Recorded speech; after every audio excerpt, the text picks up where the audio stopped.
2 hari pasca kapal tanker MT Federal 2 meledak dan terbakar hingga tewaskan 10 pekerja, polisi sudah memeriksa 9 orang saksi dari pihak perusahaan.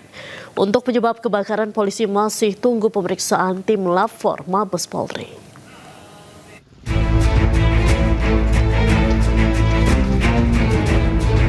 Satreskrim Polresta Barelang terus melakukan pemeriksaan secara maraton dengan memeriksa 9 saksi terkait kapal tanker yang meledak dan menewaskan 10 orang pekerja serta melukai 21 lainnya. Satreskrim Polresta Barelang, Kompol Debitri Andestrian mengatakan hingga Kamis sore masih melakukan olah TKP dan penyelidikan terhadap kapal MT Federal 2. Meski tim belum bisa masuk ke dalam palka kapal yang diduga menjadi titik awal peristiwa naas tersebut, namun pemeriksaan secara administrasi terus dilakukan. Kami sudah melakukan pemeriksaan terhadap 9 orang saksi, terdiri dari beberapa dari pihak HSE, supervisor, maupun dari subkonnya. Nah, dari 9 itu, hari ini kami akan melakukan pemeriksaan tambahan kembali ke 9 orang tersebut sambil melakukan pengumpulan dokumen-dokumen yang kami butuhkan. Seperti diketahui, kapal tanker MT Federal 2 yang sedang dalam perbaikan untuk kedua kalinya mengalami kebakaran yang berasal dari dalam tangki atau palka kapal. Ledakan yang kedua terjadi pada Rabu dini hari kemarin dan menewaskan 10 pekerja hingga 21 orang lainnya terluka berat. Dari Batam, Gusti Yenosa, iNews melaporkan. Pemirsa, viral di media sosial perlihatkan anggota Patwal Polisi Militer hentikan mobil secara tiba-tiba hingga sebabkan kecelakaan. Kapuspen TNI tegaskan jika Patwal terbukti salah akan dijatuhkan sanksi.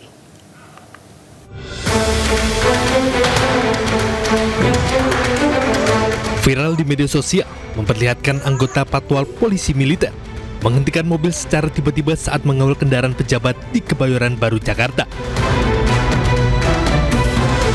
Aksi tersebut menyebabkan kecelakaan lalu lintas karena sebuah sepeda motor menabrak mobil dari belakang.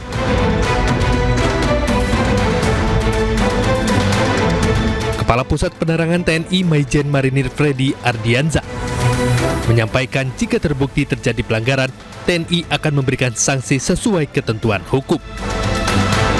Tim Liputan iNews melaporkan. Menteri Keuangan Purbaya Yudi Sadewa bertemu dengan petinggi Danantara. Dalam pertemuan tersebut, salah satu yang dibahas adalah terkait utang kereta cepat. Menurut Purbaya, pihak Danantara saat ini tengah mempelajari mekanisme pembayaran utang kereta cepat tanpa menggunakan APBN.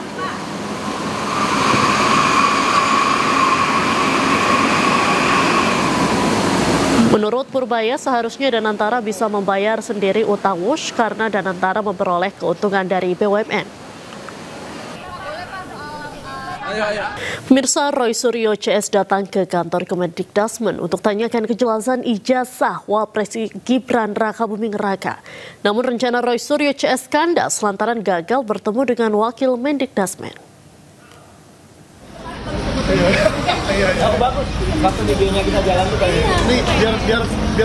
Kamis sore, Roy Suryo CS mendatangi kantor Kementerian Pendidikan Dasar dan Menengah.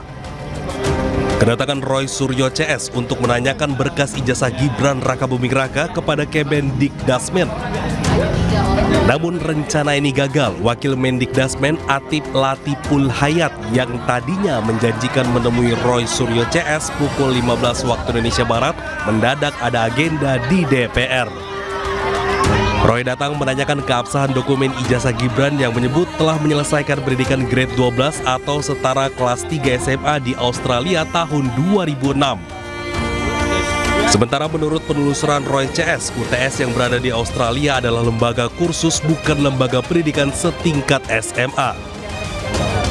Dr. Eko Sulistyo pada pertemuan kami terakhir mengatakan bahwa Gibran mengambil 2 tahun di Orchid Park Secondary School yang disetarakan menjadi kelas 10 dan kelas 11. Dan hari ini dulu ya, terakhir kami bertemu 2 minggu yang lalu, dan sekarang dikoreksi menjadi kelas 9 dan kelas 10 alias kelas 1 SMA.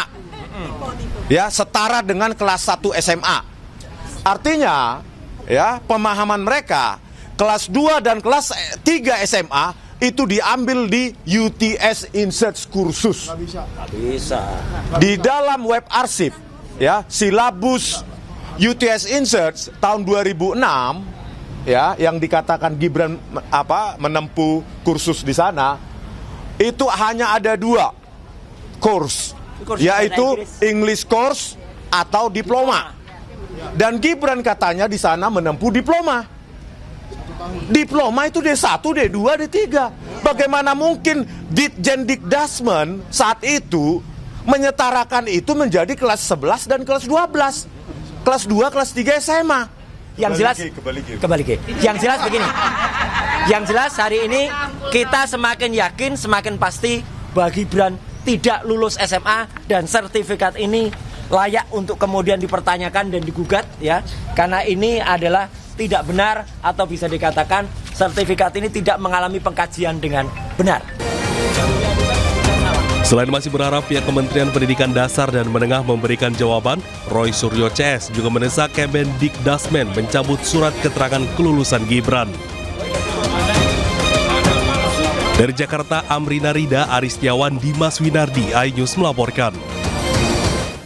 Pegiat media sosial Dr. Tifauziah Tiasuma atau Dr. Tifa tengah susun penelitian terkait silsilah leluhur Presiden ke-7 Indonesia Joko Widodo. Penelitian dilakukan berdasarkan banyaknya rumor dan versi berbeda-beda mengenai asal-usul Jokowi.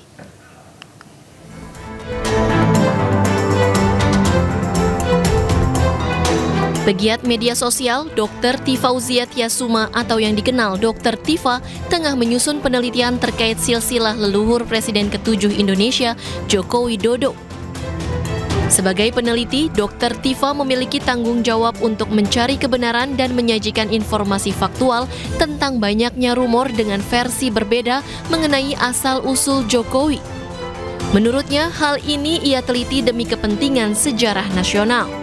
Penelitian ini menyangkut sosok seseorang. Yang seseorang itu tentu saja dilahirkan dari ayah, dari ibu, dia punya kakek, dia punya nenek, yang sangat penting ya menjadi bagian dari penelitian kultur, historis dan budaya. Nah, kami itu Ibu bisa diam, Ibu, ya. Ibu bisa diam ya, supaya telinga Ibu bisa mendengarkan apa yang saya sampaikan. Ya.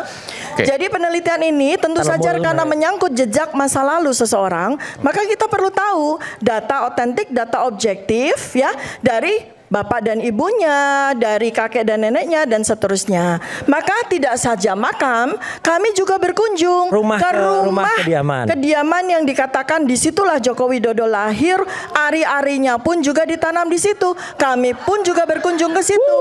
Keren sekali itu. Untuk melakukan penelitian tersebut. Tugas peneliti itu adalah menjawab pertanyaan. Selama belasan tahun kita mendengar rumors, kita mendengar banyak kabar-kabar, termasuk siapa sesungguhnya ayah Jokowi, ibunya Jokowi, siapa di mana sesungguhnya dia lahir. Karena banyak sekali versi, maka tugas kami sebagai peneliti menemukan kebenaran yang ada sehingga menjadi sejarah yang bagus bagi bangsa ini. Meski demikian, Tifa menegaskan penelitian tersebut masih dalam tahap awal, yakni pengumpulan data.